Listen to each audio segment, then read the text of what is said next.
As we know, VMware vSphere is a server virtualization software. So before understanding the concepts like what is VMware vSphere in detail, what is server virtualization, what are the benefits of server virtualization, we need to understand what is the traditional way to deploy the servers first. Let us understand the traditional way to deploy the servers.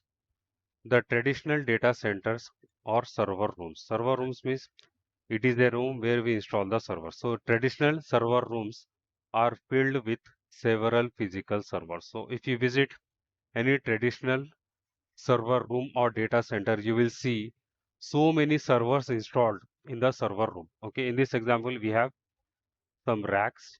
In each rack, you will install the physical servers. If you see, these racks are having multiple physical servers installed. These physical servers. Okay, so we have multiple racks in our server rooms or data center, and each rack will have multiple physical servers. So you might be wondering why so many physical servers in the traditional data centers. The answer is it is a common practice to dedicate an individual server to a single application. Let us say you have one application. If you want to install one application, you need one physical server.